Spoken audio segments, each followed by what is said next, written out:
folks.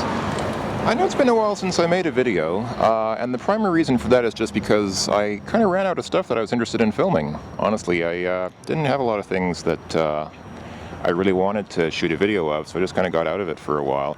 But I'm still here in St Petersburg. I'm here on Vasilievsky Island, where I filmed the previous video, close to where I live. And today is November 20th. November 20 of 2011. And as you can see, things have gotten a little bit colder. You can see the trees are bare. There are no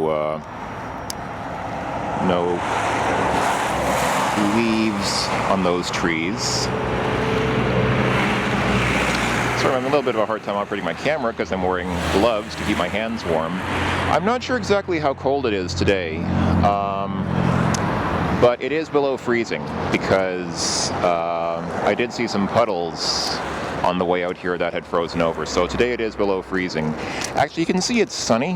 Well, the sun is behind that building now, but it is a clear day today, which is nice because around this time of year, it's usually gray. It's usually clouded over for most of the winter.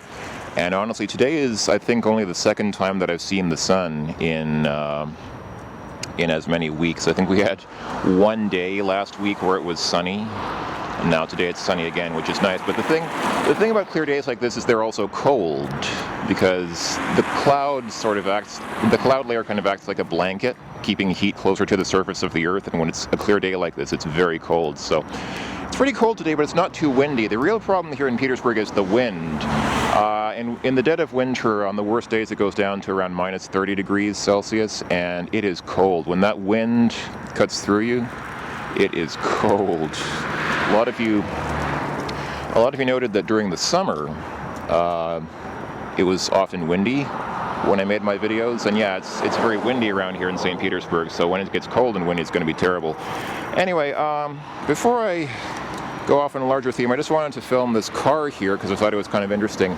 This whole area, this whole field here, full of, I guess, just dead weeds or tall grass or whatever, was surrounded by a blue corrugated metal fence for most of the time that I've been here. And just a few days ago, they took down the fence. I'm not sure why, but when they took down the fence, it revealed the presence of this old car here, and I just wanted to kind of stop by and take a look. You can see, I guess, that portion in the middle is the cylinder head. I guess these are the springs that control the valves of the engine.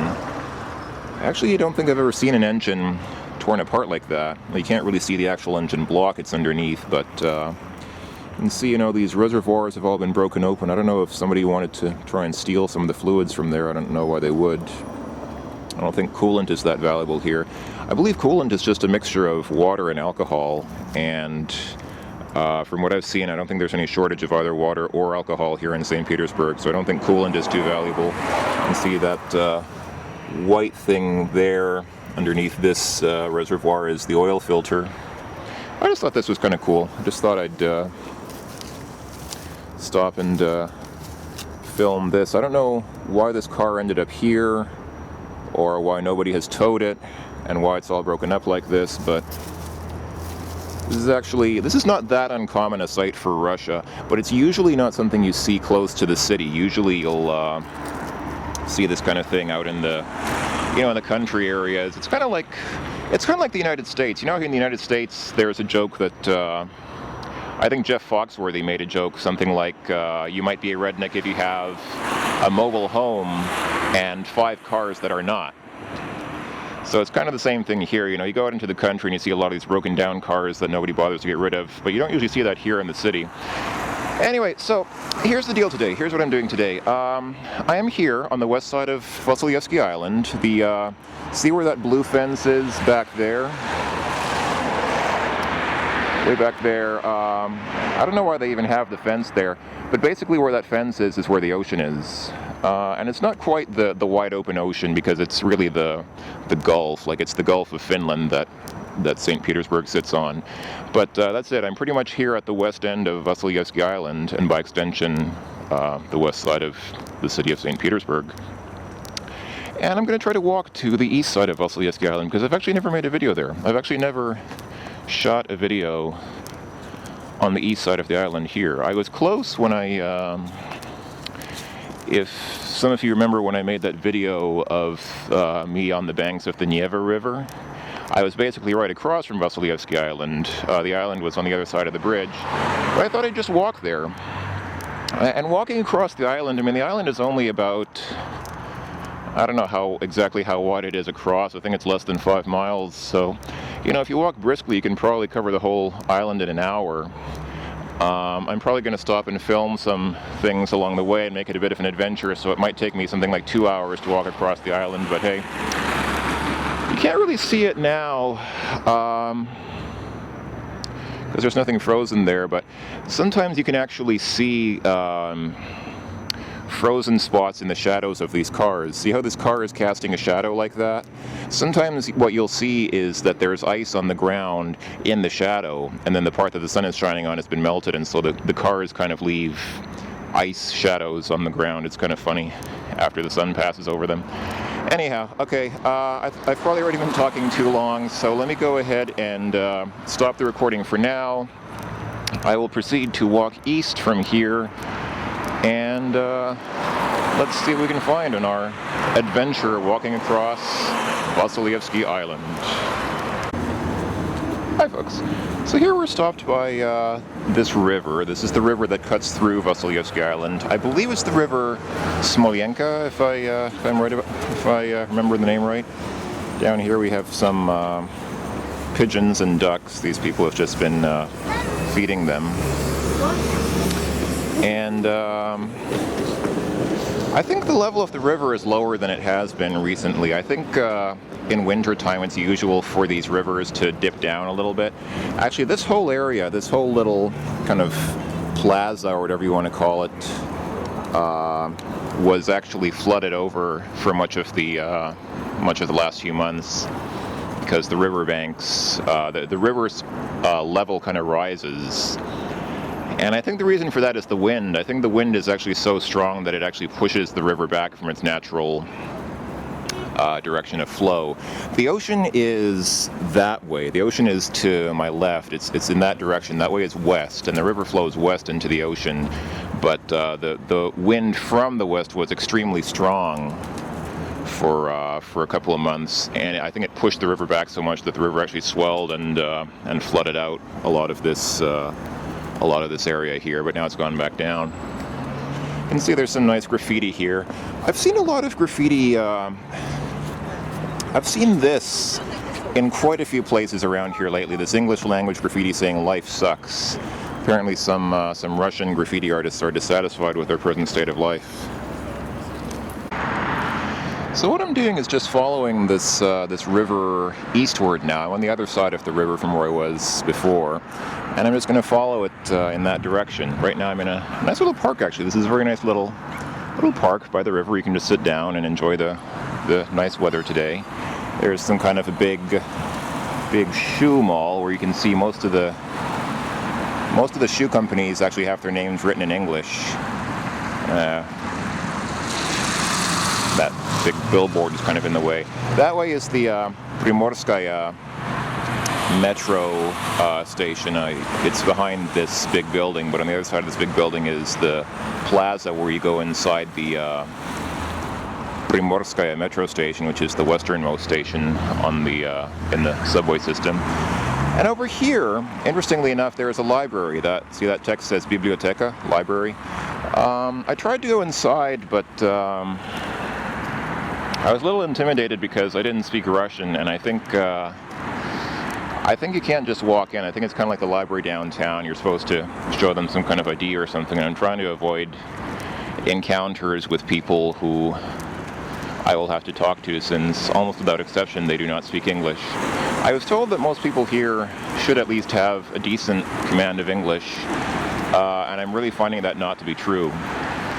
And I absolutely do not have a good grasp of Russian by any stretch of the imagination, so I'm trying to avoid those situations, which is a little unfortunate, but oh well. I have to admit, I really have no idea what English First is. I think it's just an English school, but I've seen their ads a lot around here lately. You see their ads a lot in the subway, and I often see their name mentioned in conjunction with something to do with the 2014 Olympics.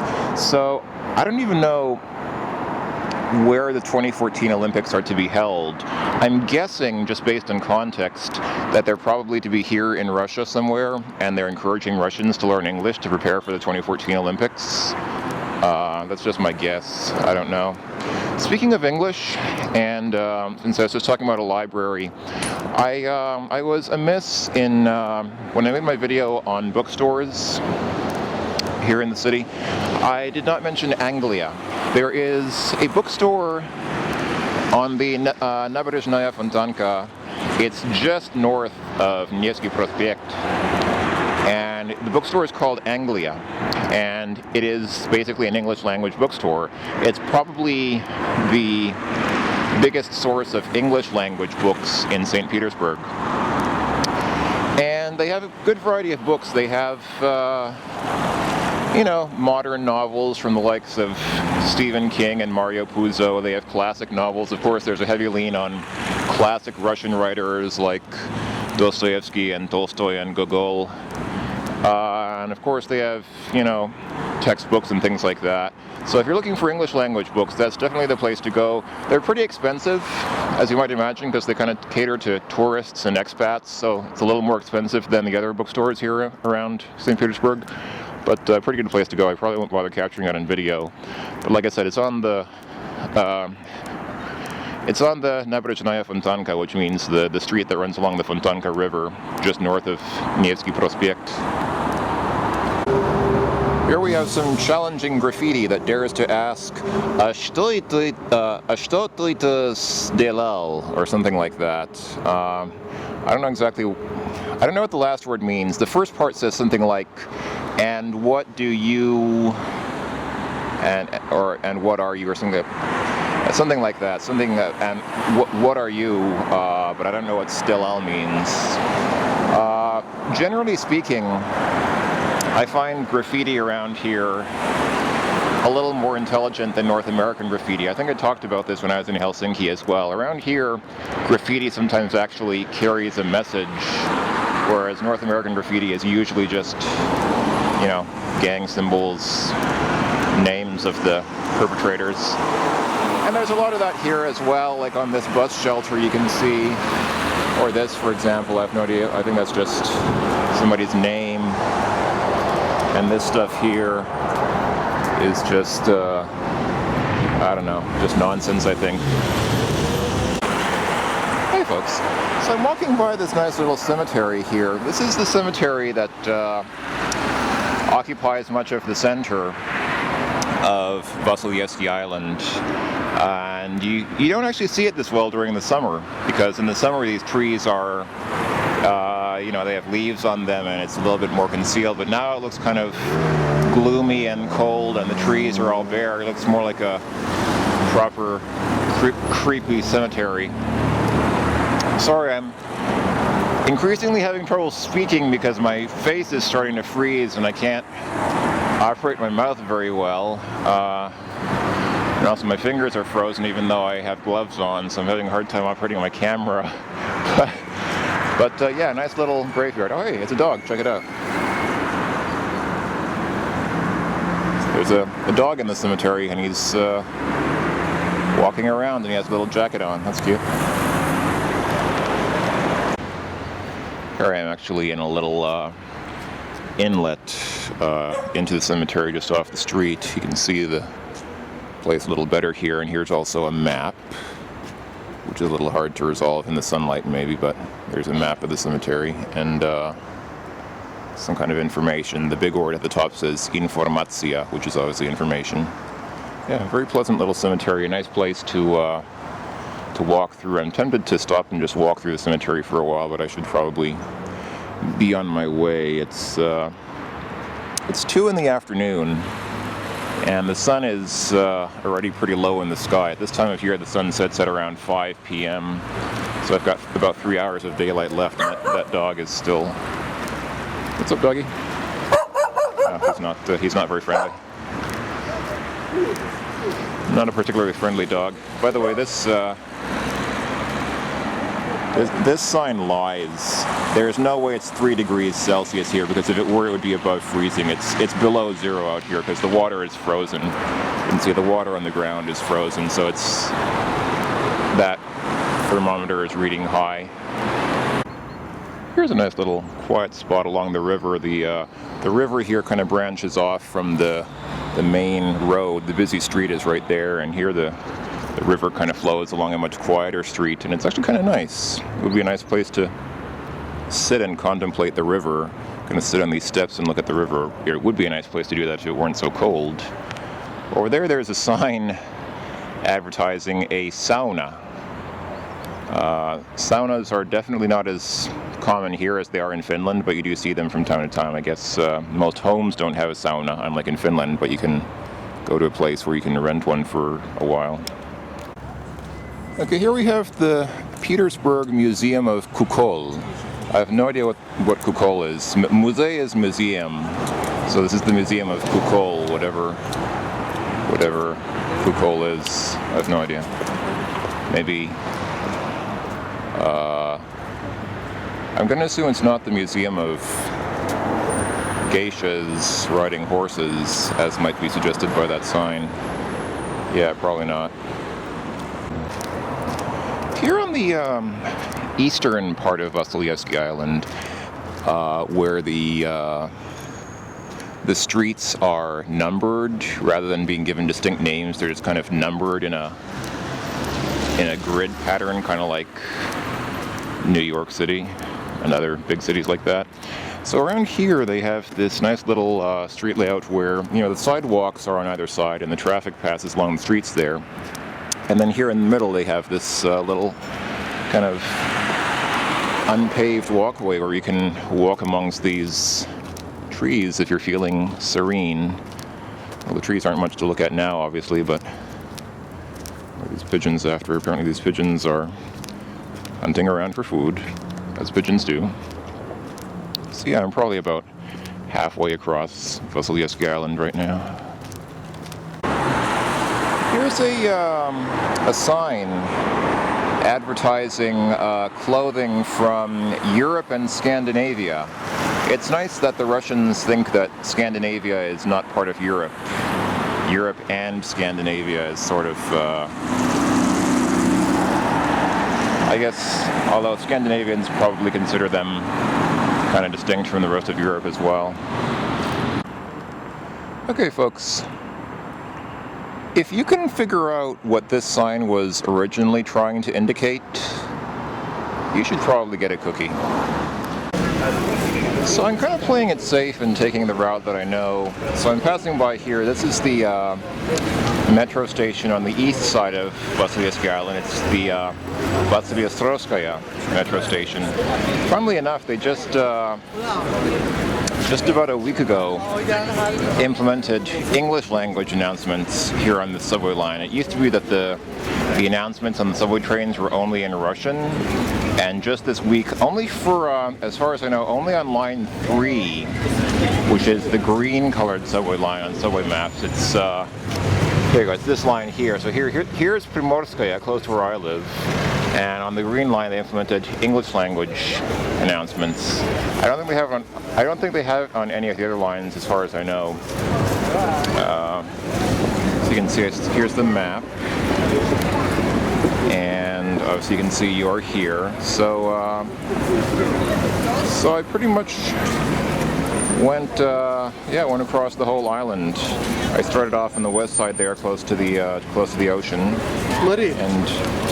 and I only have this far left to walk, so not too much farther now.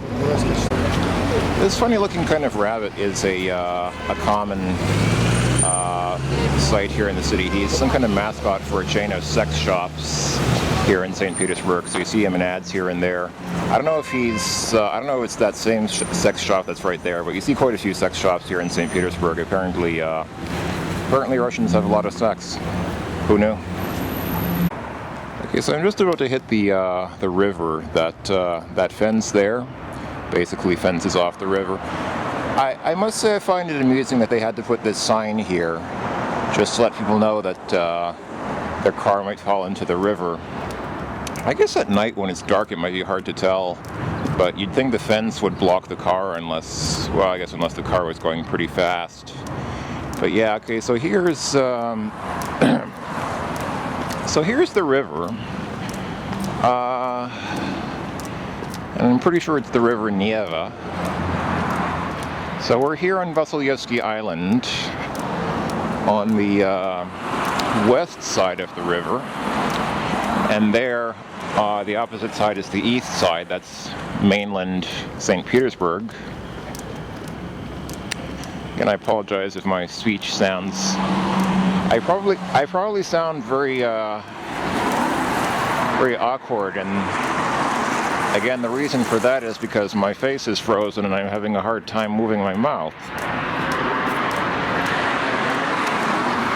But yeah,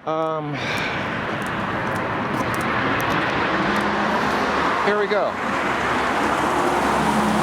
Okay, so I'll head that way because that's toward the bridge to the mainland.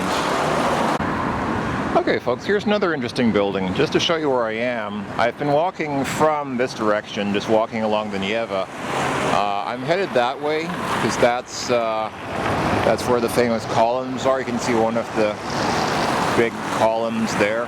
But anyhow, this building, well, the sign says Institute of Russian Literature, and at the bottom it says Literature Museum. So this would be an interesting place to go. I'm probably not going to go here today, but I think I might in the future. This statue here, you might recognize him, but if you don't, he is none other than Pushkin. Pushkin, the famous Russian poet who inspired Dostoevsky very much. So I'm going to keep going this way because I'm almost where I want to be. Okay, I ended up where I was trying to go. So folks, this little park here, very nice little park, is, this part of the island is most commonly just called the spit of Vasilievsky Island. It's a spit in the sense of, you know, a small little outcropping of land into the water. I don't know what these guys are doing. It looks like they're actually building a Christmas tree. It's about 1 month until Christmas, so I guess I think they observe Christmas here in Russia as well. So here's the deal. These two columns, these brown columns, are, I believe they're called rostro columns. I think I mentioned them a long time ago in a previous video, but I never actually really got a good look at them. So there are two of them, one on either side of this park. There's also a ship's anchor as kind of a sculpture thing or whatever there. So just to orient you a little bit and get an idea of what's around here, right across the street is this building. This is the famous old St. Petersburg Stock Exchange. I believe it's now a naval museum, or at least it's some kind of museum. I believe it's a museum of the Navy. It used to be a stock exchange. It used to be the old famous Petersburg Stock Exchange building. This way, looking kind of northward a little bit, you can see there's a bridge. If you keep going, hold on. If you keep going that way, you can see the traffic is going over a bridge there. If you follow that bridge northward sufficiently, you'll end up on another piece of land over there where those buildings are. And then if you just walk a little bit more, you can see there's a ship there. Let me actually go that way.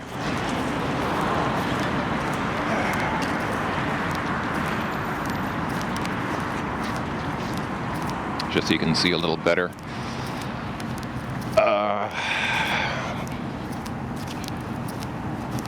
So if you're here at this park and you go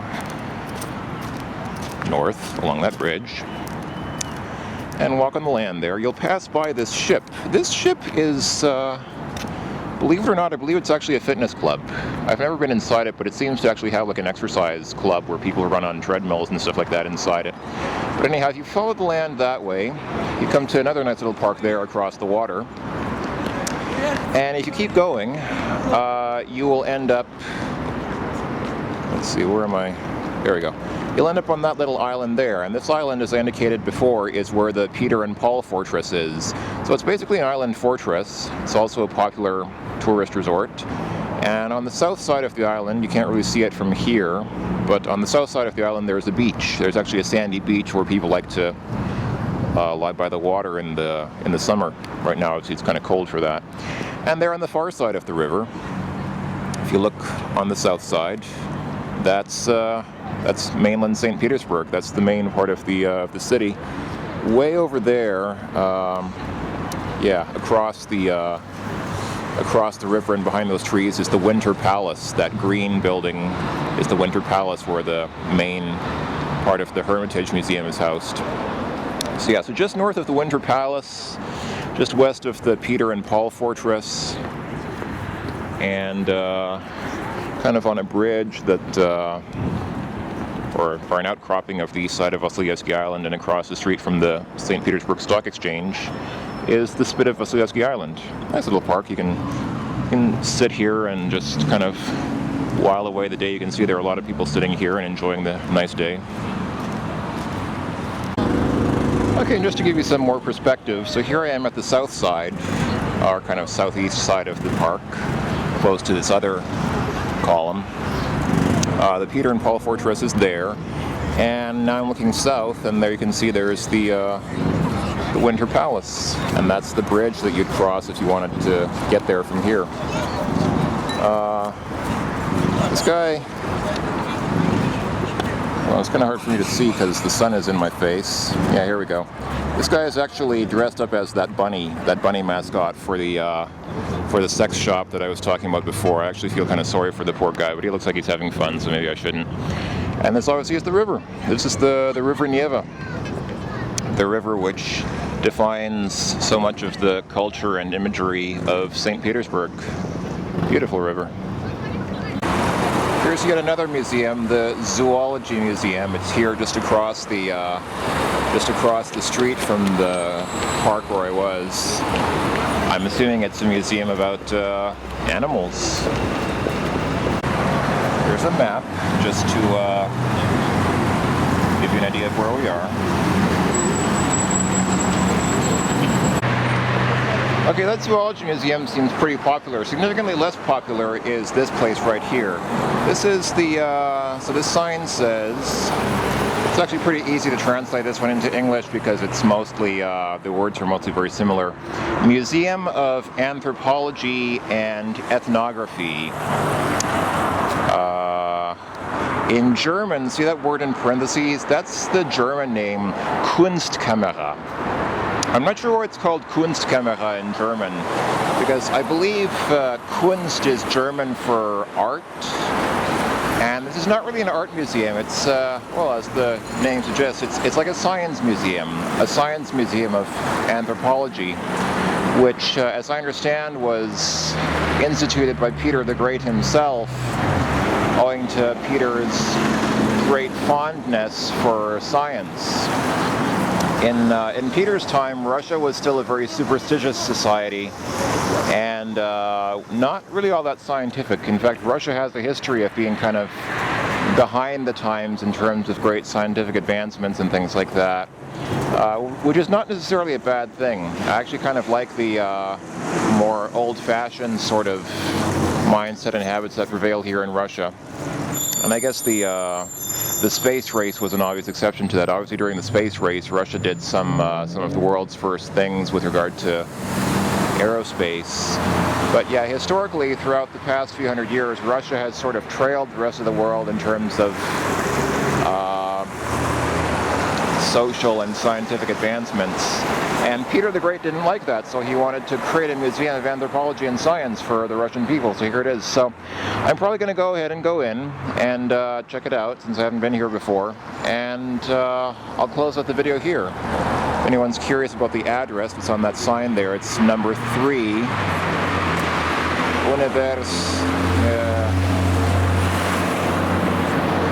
basically it's University Street. Yeah, University Naberezhnaya. So I'll go ahead and go in here, and I guess I'll call it a video. After I'm done with the museum, I will cross that bridge into the city, which you can't see now because it's behind this bus. But once the bus moves, you'll see the city of St. Petersburg. there you go. There's the rest of St. Petersburg. So I'm going to go ahead and cross that bridge, head into town, and probably get something to eat. And then I'll ride the metro home, because I don't feel like walking home because it's cold here, and I'm already kind of frozen. Oh hey, check it out. There's, once again, there's St. Isaac's Cathedral, now from the, kind of from the northeast, I guess. Alright folks, I hope you've enjoyed this rather random video of me walking across Vasilievsky Island. I will probably see you in a future video. Take care folks, and I will talk to you later. Bye for now. Oh yeah, one other thing, that door that I was standing in front of before actually isn't the proper entrance to this museum.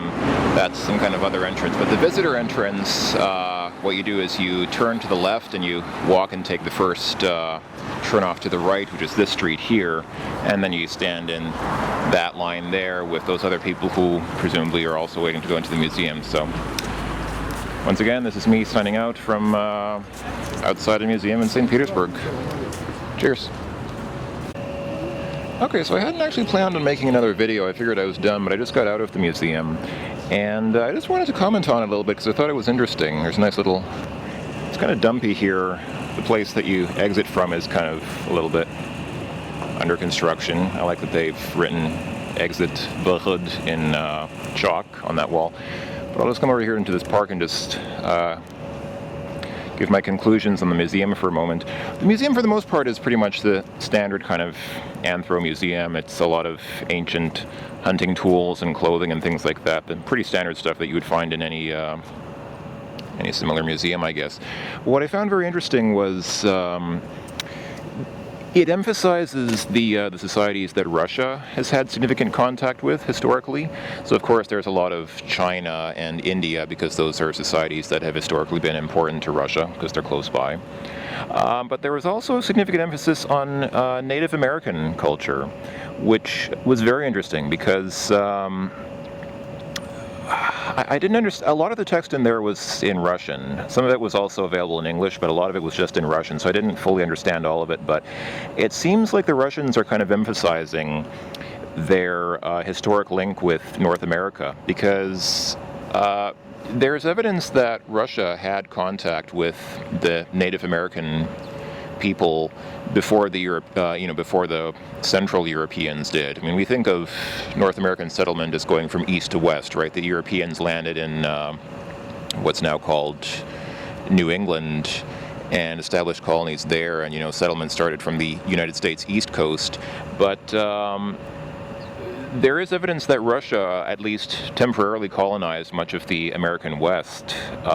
In San Francisco there's a district called Russian Hill, which you may know is so named because they found a small cemetery there with gravestones with Cyrillic lettering. So basically, long before there was settlement from the east in San Francisco, there had been a Russian settlement in San Francisco, which I guess was abandoned. So it seems like the Russians are sort of emphasizing their link with the American West and the fact that they were kind of there first, bearing in mind, of course, that Alaska was also Russian territory not that long ago. So, interesting. I thought that was an interesting link. And other than that, of course, there's not too much about South America because that's never really been close to Russia or Africa. They have an African section, but I think that's kind of separate and kind of minimal. But yeah, mostly Native Americans, Indo-Chinese influence, and some of the farther Pacific countries like Indonesia as well. So there you go. So Kunstkamera. For some reason it's named in German. Kunstkamera. I have no idea why. Although even the city itself, once I think about it, St. Petersburg itself, Berg is a German thing. It's not a Russian name. In fact, they've been talking about changing the name of St. Petersburg for a while to something more Russian, but people have been against it because it's the name that they know, even though it's not really a Russian influenced name. Anyway, okay, I think I'm done for now. I'm gonna take off and go home. Take care, folks. Bye-bye.